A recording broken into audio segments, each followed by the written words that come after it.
Triumph have been launching shed loads of new bikes and teasers over the past couple of weeks, and today here's another one, some preview shots of a new and updated Tiger 1200. Now this is exciting because all the other big adventure bikes have had their updates for 2021. We've got awesome bikes to choose from with the 1250 GS, Ducati's Multistrada V4, the KTM 1290 Super Adventure S, and the Harley Pan America. But the current generation Tiger 1200 is a little long in the tooth now, so can they properly revamp it to make it competitive once again? Well, in this video we'll have a good look at the pictures and see what clues we can pick out. But I had a bit of a feeling this was coming soon, and so earlier this week I took a demo out of the current generation Tiger 1200 to find out where its strengths lay and where it needed improvement. Now, this bike certainly has its strengths. A big one for me is the comfort. This is such a comfortable bike. Spot on riding position, the way the bars are set up, the comfort of the seat, great wind protection from this screen. I only get a little bit of,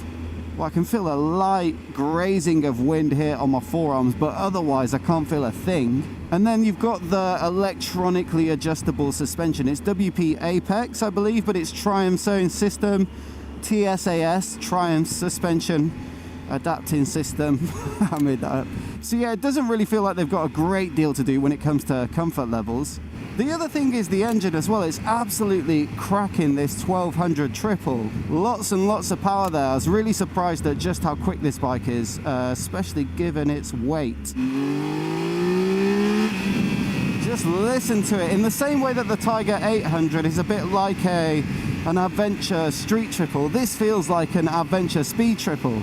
And you get the quick shifter on this one as well, so banging through the gears, it's just absolutely rapid. The third big strength of this bike is the tech and gadgetry. Like I said, it's got a quick shifter, electronically adjustable suspension, heated grips, heated seat, electronic screen. Just got to scroll through on the screen and then get to the right setting, and then you just use the joystick. Look, screen goes down. Really nice feature, and actually something that you don't get on a lot of other large adventure bikes, even like the GS. TFT dash is good, cruise control works well, loads of riding modes, lean sensitive rider aids. There really isn't a great deal missing on this bike. But clearly, with this generation being about 10 years old now, there's room for improvement to bring it up to date. Visually, it probably does need a little bit of an update. You've still got quite large headlights, for example, and it's really, you know, the whole market's moving towards smaller LEDs, so you definitely expect that Tiger 900 front end, as well as the sort of more angular bodywork, a bit more rally style, in it, the Tiger 900. You might also expect some changes to the engine. Now, I don't necessarily think, having ridden it a bit today, that it needs a lot more power. It's plenty peppy enough. But there are two things. Number one, you've got stuff like the Multistrada V4, which has just taken the expectations of what power you can get in a large adventure bike and pushed it right up there to close to the super nakeds and sports bikes. And then the other thing is they added 30 horsepower to the speed triple this year, so it went from just under 150 to just under 180. And obviously there's some shared DNA there, so not only does the Multi V4 set expectations, but so does the speed triple. But at the end of the day, it's those big headline figures that sell bikes, that make the marketing easier, and so I wouldn't be surprised if they added a good chunk of power to the top. Now, the other big decision for this bike on the engine is whether they move over to that T-plane crank that they fitted to the Tiger 900. Instead of the regular firing intervals you get on a triple like this, or the street triple, or the Trident, basically any other triple, they've spaced them in a T shape, and it means that two cylinders fire closer to one another, and then the last one, there's a larger interval, and what it does is gives it a bit of a V-twin or parallel twin with a 270 crank kind of feel, so it helps the Tiger 900 emulate some of the character of the Africa Twin, the KTM 890 Adventure, the BMW F850 GS, and they say that it gives it more of a feel of torque in the low revs, which means it performs better off-road, or at least it feels better off-road. And I do think that the Tiger 9 does feel pretty impressive off-road. I remember doing the launch in Morocco. We did plenty of riding off-road there with the guys from the Triumph Adventure experience. It did feel grunty in the way that a lot of triples don't. But is it right for the Tiger 1200? I mean, the Tiger 900,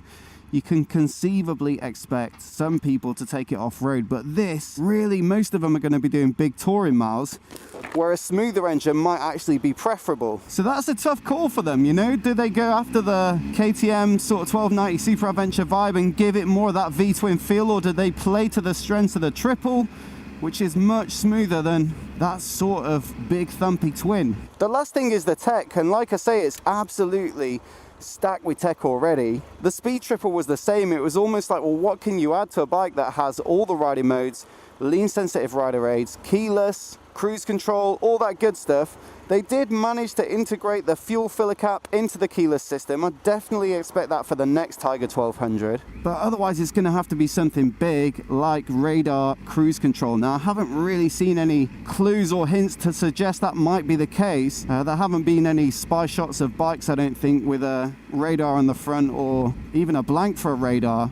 But it does feel like it'll be coming to the GS soon, because BMW have put it on the R18 Transcontinental, the R1250 RT. Ducati have it on the Multi V4. KTM have got it on the 1290 at a really good price as well. It's standard equipment, right down at, I think it's like 14, 15 grand. So perhaps that's a bit of a necessity to make it competitive. So with all that in mind, let's have a look at the prototype pictures and see if we'll get what I've predicted. Here are 9 things that I've picked out from the images. So like I said, the Speed Triple got a massive boost in power this year. Now if you put the engine cases of the prototype and the Speed Triple 1200 RS side by side, they look pretty similar, so it'd be no surprise if the Tiger is based upon a similar design. I'd expect the Tiger to get a different tune with more emphasis on mid-range, but surely will get more than the current Tiger 1200's peak power of 140 horses. This could also mean that it won't get the T-plane crank of the Tiger 900 if the engine is closer to that of the Speed Triples, and I think that's a good thing. The lighter, more nimble 900 is always going to be the best choice for off-roading, and the 1200 will be more biased to touring and big miles, where the smoothness of the even firing intervals of their regular triple are a real asset. Another benefit would be weight. The current Tiger 1200 is a bit of a heifer at 242 kilograms dry, but they shaved 10 kilograms off the Speed Triple this year, 7 of which came off the engine, so presumably some of these savings will be gladly passed on. You'd have to say that visually it looks smaller and leaner too, so hopefully that's the case. Another big visible change is that the single-sided swing arm is gone, with a double-sider clearly on show. Thankfully it's still a shaft drive, which removes the need for chain maintenance, but single-sided swingers can be pretty heavy, so perhaps this new design is another weight-saving measure without sacrificing strength. Now, the previous generation used suspension from WP Apex, which is KTM's in-house brand, as did the Tiger 800. But when the Tiger 800 got updated as the Tiger 900, they moved away to Showa on the off-road rally models and Marzocchi on the road-focused GT models. It looks to be the case here too, with no WP branding or design features visible, but I'd still expect semi-active electronically adjustable suspension though, as per the previous gen, as it makes for super plush touring as well as convenience when it comes to preload adjustments. The brakes also look like they've got a bit of a buff, although the previous gen really wasn't bad. It had radially mounted 4-pot Brembos that had plenty of power, but this prototype has the same style lemma calipers as the Tiger 900 lineup, which are slightly higher in quality, and therefore you could expect marginally improved performance. Now of course this looks to be the off-road focused XC or rally model, but whereas the previous gen had a 19-inch front wheel, this one looks bigger, perhaps a 21-incher like the Tiger 900 rally models. This should help it roll better over rough surfaces and provide a good choice of knobbly tires. Just like the previous gen, spokes laced to the edge, so they ought to be tubeless. Now the styling has had a big update. Clearly there's some new bodywork, and there are some touches that bring it more in line with the Tiger 900, like the higher exhaust, white frame, and some new headlights that are a bit smaller, but still with their own distinct look. Now there's no radar for adaptive cruise control in the pictures, but I'm wondering if this different headlight design is there to accommodate one. There's a huge gap